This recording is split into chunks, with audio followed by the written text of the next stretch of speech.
Hey guys, it's me, Nalthazar, and welcome to another episode of Deckbuilding Showcase. And in this episode, I wanted to detail my Demon Days deck. And part of why I wanted to take a moment to do it right now is because with the standard crossover happening soon, most of the core of this deck is still going to be viable moving forward in the new standard, with a few minor changes. And it's a really fun deck. I very rarely see people using demons in standard events, and I feel like they're a lot stronger than people give them credit for. So I got Rakdos the Defiler as soon as it became available for booster crafting orbs. And Rakdos the Defiler has two really key abilities. One is whenever it attacks, you destroy all the non-demon creatures you control, and the other is that you wipe your opponent's board of all non-demon creatures whenever it deals combat damage to your opponent.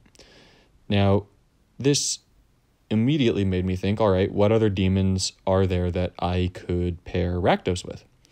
And the first partner pairing was pretty obvious, right? It's other Rakdos, because this Rakdos is also going to wipe your opponent's board of non-demon creatures. And just in case your opponent puts out some kind of defender that's going to be able to block the combat damage Rakdos, it's nice to have Rakdos the Showstopper come out to wipe your opponent's board of those types of creatures. And also with the gem destruction, when this guy comes out, you wind up getting a lot of loyalty for Planeswalker abilities. And I found that for the third demon, I did a lot of testing for the third demon, because the third demon wasn't really very obvious. And I settled on Vilis, Broker of Blood, and I really like it in this deck. So if you can, in large part, ignore that first ability, the Activate 2 Black, because, I mean, it's selectively useful, but not very useful. The whenever you lose life, draw a card, it gains half of its mana, is indeed very useful, because in a demon deck, at least before the standard shift, you're going to be able to do a lot of things to make yourself lose life, and getting that extra card draw is really nice. And by the way, that also counts for when your opponent hits you. So if your opponent does wind up hitting you for damage with Vilis out, and you don't have the Rakdoses out yet, or really this Rakdos, then it's going to help fill up your hand to get it. Now, the other major pieces of the deck are Gem Conversion, and I know that Dragon's Horde and Memorial to Folly will both rotate out, but there are very viable options that are actively in Standard that you will be able to swap them with. I like running Bolas Dragon God because of the loyalty gains, the card draw, which is very important, along with controlling your opponent's card hand, and just the fact that the demons are all legendary. So with the demons and this, you're able to get some pretty big boom potential for the kill. Unfortunately, Liliana's Contract is going to be going out, and this card is awesome. It's 6 mana to draw 3 cards. You lose 6 life, but I mean, that's really not a big deal, especially if you have Vilis out, because then you just draw another card and give it half mana. And the really cool part about it is that when you exile a demon from your hand, if you control 2 different demons, which you very likely will, your opponent loses life equal to its cost. And if you take a look at the mana costs of our demons, they're 21, 16, and 17. So if you get a handful of demons because of all the different card draw options in the deck, you can just exile for them from your hand to kill your opponent. So it's kind of like cycling on crack, but I know that cycling was sort of like a long haul kill, whereas this is a pretty quick kill. And then finally, Black doesn't really have any ways to get rid of supports and stuff, and Casualties of War does that. Also, if your opponent by some random chance does happen to have a demon that you can't kill, then this is really nice to have. And Finale of Eternity is nice just for when all of your demons get put into the graveyard, if that happens, to bring them back. I should add, because I forgot to mention it, Sorin, Vengeful Bloodlord, is awesome in this deck, because with the different life pieces that you're going to be losing, this one is going to give your demons lifelink, and that's great. The +1 and -3 abilities are largely useless. The +1 is going to help get rid of Vanguards, but you have Casualties of War to just get rid of them in a more efficient manner, and you have no creatures that cost that much. So it's really just to give them all lifelink. So I'm going to go ahead, I'm going to throw this into the training grounds, and you're going to get a chance to see how it looks in action. Now, the first thing off the bat is you'll see that we've got both Rakdoses, which is great. You always want to get Rakdos the Defiler out before Rakdos the Showstopper, because Rakdos the Defiler is going to kill everything, right? Every time it hits, whereas the Showstopper kills when it enters the battlefield.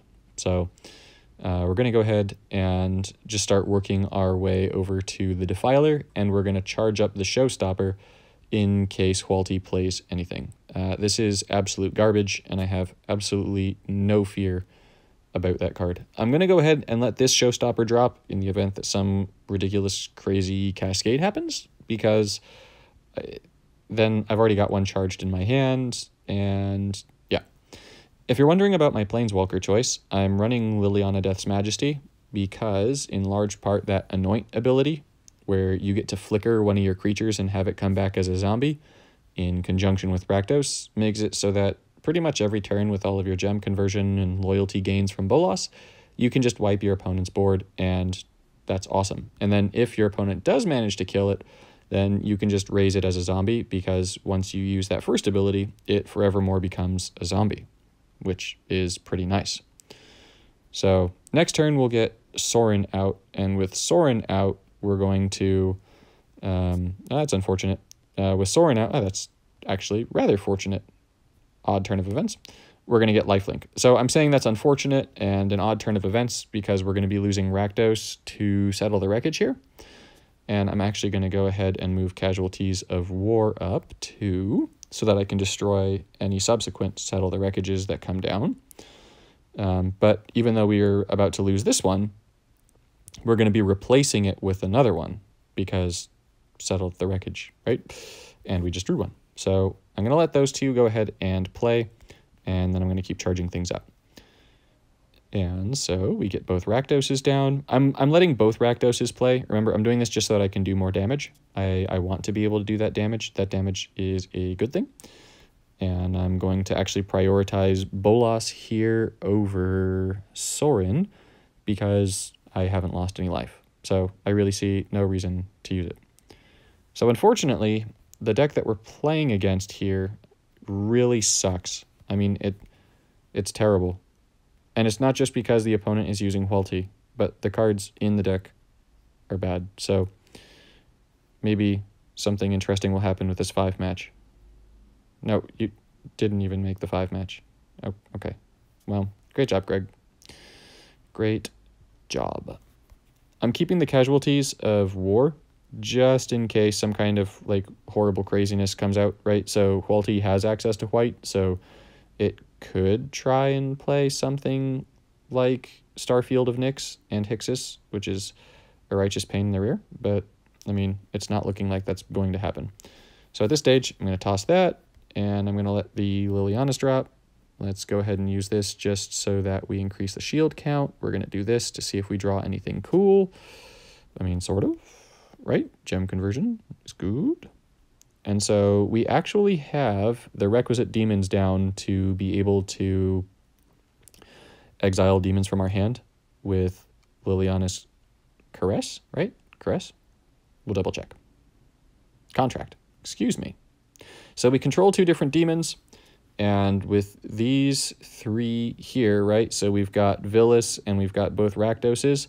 We're looking at 53, right? 53 damage to the face. So that's just immediately going to kill Hualti. And let's go ahead and deal 53 to the face. 1, 2, yeah, 3, she's done. So that's just a look at the combination of control that you get, and then ultimately the staying power because of the lifelink, and also the burst damage potential of this deck. So let's go ahead, throw it into one more match, and see what happens. Ideally, we go up against a better Planeswalker and card loot combination, so that, there we go, broke on. So this should be a little bit more interesting of a match, right? Because broke on. Now immediately, start out with Gem Conversion, a Casualties of War. So we like that. We're going to go ahead and get a ridiculous cascade, a Greg-worthy cascade, and hope that we draw into card draw or demons. And we drew into card draw, which is great. And I'm going to let Sorin get the loyalty with blue. And there's Rakdos. Fantastic. Okay. Remember, we want the Defiler before we want the other Rakdos because he just wipes the board every turn, and that's very good. So there aren't really very many good matches here, so I'm just going to go ahead and make the suggested match because that one could cascade. It draws us cards. We get the contract. We're going to get Bolas down. That's honestly fantastic all around. We know that Sarkhan from that is using something from the new M20 set where if you draw it, it's like Overload or something like that. Not scary at all. So yeah, given that we have the contract, I'm actually going to try and play both Rakdoses. So just like in the last match where, oh yeah, get out of here. Just like in the last match where we were able to, we're going to toss that, start exiling the demons from our hand to kill the opponent. We're going to see if we can get to that point in this one too. So card draw, black mana. Black mana is the way to go. Go ahead and get Sorin out. I'm getting Sorin out for the life gain. Vevictus. Okay, cool card. You're going to get wrecked, but, you know, cool card. Yeah, let's do them that way.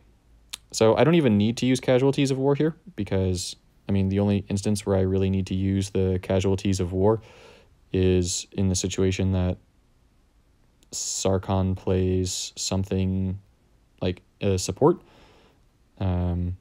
And so, oh, this is going to be sweet. All right, so we get to burn Sarkhan for a ton of damage next turn. So looking at the cards in my hand, we've got 2 Rakdoses and Villas again. Oh, okay, so that's just another 53 to the face. So let's go ahead. Let's give Sarkhan the 53. 1, 2, and 3. And then now that we've given Sarkhan the 53 to the face, let's see if we draw another demon. We don't, but really that's okay. Gonna go ahead, gain life that we don't need. And I've got nothing in hand that's gonna let me draw cards, so I'm going to draw cards through the Dragon's Horde over there. It's gonna pop the Dragon's Horde, no big deal. I'm getting rid of Finale in case we draw, in case we can draw another demon, right? So we get all 3 cards, 1, 2 here. And then 3 will come from the start of our turn. So let's see what Brokon does. Dirigaz, no big deal. Because of, let's get rid of you. Let's go ahead and draw another card, see if we draw into a demon. We did, great. Go ahead and take another 21 for me, Sarkhan. And now you might be wondering, why not just cast the Villuses, right? I mean, aren't they decent? I mean, yes, they are decent, but being able to just discard something, really exile, to do the amount of damage that it's doing is totally worth it. And there goes Dirigaz. Dirigaz is going to get the support, which this next turn, although we're killing Sarkhan anyways, we could kill, and we're just going to go ahead, exile Villas, and match over. So that was a little bit better of a match because Sarkhan actually had decent cards. He just really stood no chance. So that really got to showcase the deck and its strengths. So even though everything was going down, we ended at full health. Great. You can keep running this over and over and over in training grounds or really any other event. It's a pretty quick match. You have pretty absolute control, and honestly, I feel like it's really fun. So if you have the demons to make this, give it a shot, and I hope you enjoy it, and I hope to see you in the next one.